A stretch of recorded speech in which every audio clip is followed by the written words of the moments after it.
হযরত মুসা আলাইহিস সালামের আমলে দীর্ঘদিন যাবত বৃষ্টি বন্ধ ছিল। তার উম্মতরা তার কাছে এসে বলে, হে নবী, আল্লাহর কাছে দোয়া করেন, এই বৃষ্টিহীন গরম আর সহ্য হয় না। হযরত মুসা আলাইহিস সালাম সবাইকে নিয়ে বৃষ্টির জন্য নামাজ পড়ে দোয়া শুরু করলেন।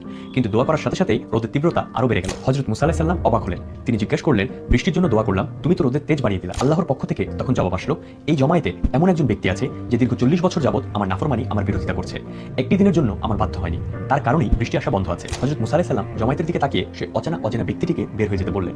সেই লোকটি ভাবলো, এখন যদি সবার সামনে বের হয়ে যায় তাহলে পাপী হিসেবে লজ্জা পাবো, আর যদি থাকি তাহলে বৃষ্টি আসা বন্ধ থাকবে। নিজের ইজ্জত বাঁচানোর স্বার্থে সে আল্লাহর কাছে দোয়া করলো, আল্লাহ 40 বছর আমার পাপ গোপন রেখেছেন, আজকে সবার সামনে বেইজ্জত করবেন না, ক্ষমা চাচ্ছি। একদিকে দোয়া শেষ হলো, অন্যদিকে আকাশ ভেঙে বৃষ্টি শুরু হলো। হযরত মুসা আলাইহিস সালাম আবার অবাক হয়ে জিজ্ঞেস করলেন, আল্লাহ, জমায়েত থেকে তো কেউ বের হলো না, তাহলে বৃষ্টি দিয়ে দিলা যে?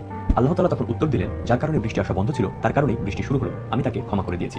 40 বছরের পাপ 10 সেকেন্ডে ক্ষমা, একটা বারের জন্য ভেবে দেখুন তো। হযরত মুসা আলাইহিস সালাম জিজ্ঞেস করলেন, লোকটির নাম পরিচয় তো কিছু জানালেন না।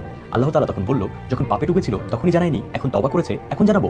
আমি পাপীদের পাপ যথাসম্ভব গোপন রাখি, এটা আমার সাথে আমার বান্দার নিজস্ব ব্যাপার। অথচ আমরা নিজেরা পাপী হয়েও প্রতিদিন প্রতি মুহূর্ত কারো না কারো নামে বদনাম গীবত করে থাকি। আসেন আমরা এই পাপাচার থেকে নিজেদের মুক্ত রাখি।